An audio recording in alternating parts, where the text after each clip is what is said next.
ಮಸೀದಿಯಲ್ಲಿ ಮೌಲ್ವಿಯಾಗಿ ನೇಮಿಸಿಲ್ಲ. ಇವತ್ತು ಇಡೀ ಚರ್ಚ್ಗಳಲ್ಲಿ ಅಥವಾ ಪಾದ್ರಿಗಳಾಗಿ ಇವತ್ತು ಮಹಿಳೆಯನ್ನ ನೇಮಿಸಿಲ್ಲ. ಯಾಕೆ?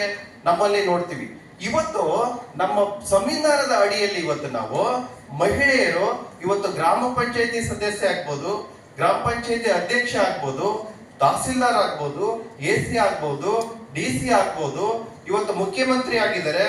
ಇವತ್ತು ರಾಷ್ಟ್ರಪತಿಯು ಸಹ ಮುರ್ಮುರವರು ಮಹಿಳೆಯಾಗಿರೋದು. ಅದಕ್ಕೆ ಅವಕಾಶ ಭಾರತದ ಸಂವಿಧಾನ ಕೊಟ್ಟಿರ್ತಕ್ಕಂಥದ್ದು. ಇದಕ್ಕೆ ಕಾರಣ ನಮ್ಮ ಬಸವಾದಿ ಶರಣರು ಅವತ್ತು ಏನು ಅನುಭವ ಮಂಟಪದ ಮೂಲಕ ಎಲ್ಲರಿಗೂ ಸಮಾನ ಅವಕಾಶ ಕೊಟ್ಟಿದ್ದಾರೆ. ಅದರ ಭಾರತದ ಸಂವಿಧಾನದಲ್ಲಿ ಇವತ್ತು ಮಹಿಳೆಯರಿಗೆ ಅಂತ ವಿಶೇಷ ಸ್ಥಾನಮಾನಗಳನ್ನ ಕೊಟ್ಟಿರೋದನ್ನ ನಾವು ಕಾಣಬಹುದು ಅಂತ.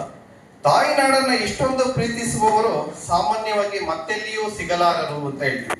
ಯಾಕೆಂತಂದ್ರೆ ನಮಗೆ ಪಂಪ ಏನು ತನ್ನ ಮರಿದುಂಬಿಯಾಗಿ ಹುಟ್ಟಿ ನಾನು ಈ ನಾಡಲ್ಲಿ ನಾನು ಕೋಗಿಲೆಯಾಗಿ ಹುಟ್ಟಿ ಈ ಮಧುರವಾದ ಧ್ವನಿಯಿಂದ ನಾನು ಇಲ್ಲಿ ಹೇಳ್ತೀನಿ ಅಂತ ಹೇಳ್ತಾರೆ. ಇಂಥವ್ರು ಸಿಗೋದು ಬಹಳ ಕಷ್ಟ. 18ನೇ ಶತಮಾನದಲ್ಲಿ ಮಹಾಲಿಂಗ ರಂಗ ಅಂತ ಕನ್ನಡದ ಸರಳತೆ ಸಿಹಿಯನ್ನ ಕುರಿತು ಸಂಸ್ಕೃತಕ್ಕಿಂತನೂ ಕನ್ನಡ ಯಾವುದರಲ್ಲೂ ಕಡಿಮೆ ಇಲ್ಲ ಅಂತ ಹೇಳ್ತಾರೆ. ಕನ್ನಡ ಭಾಷೆ ಬಗ್ಗೆ ಅವ್ರು ಹೇಳ್ತಾರೆ, ಕನ್ನಡ ನಾಡು ನುಡಿ ಭಾಷೆ ಸುಲಿದ ಬಾಳೆಹಣ್ಣಿನಂದಿದಿ ಅಂತ. ನಾವು ಬಾಳೆಹಣ್ಣನ್ನ ಸುಲಿದು ಕೊಟ್ಟರೆ ತಿನ್ನೋದಕ್ಕೆ ಎಷ್ಟು ಸುಲಭನೋ ಕನ್ನಡ ಭಾಷೆನೂ ಅಷ್ಟೇ ಸುಲಭ ಅಂತ ಮಹಾಲಿಂಗ ರಂಗರವರು ಹೇಳ್ತಾರೆ. ಕಳಿದ ಸಿಗರಿನ ಕಪ್ಪಿನಂದಿರಿ, ಕಪ್ಪಿನ ಸಿಪ್ಪೆಯನ್ನ ತಂದ್ಕೊಟ್ರೆ ಅದನ್ನ ತಿಂದ್ರೆ ಎಷ್ಟು ಅದರ ರುಚಿ ಇರುತ್ತೋ ಕನ್ನಡ ಭಾಷೆ ಕನ್ನಡ ನಾಡು ನುಡಿ ಅಷ್ಟೇ ಅಂತ ಶ್ರೀರಂಗರವರು ಹೇಳಿರ್ತಕ್ಕ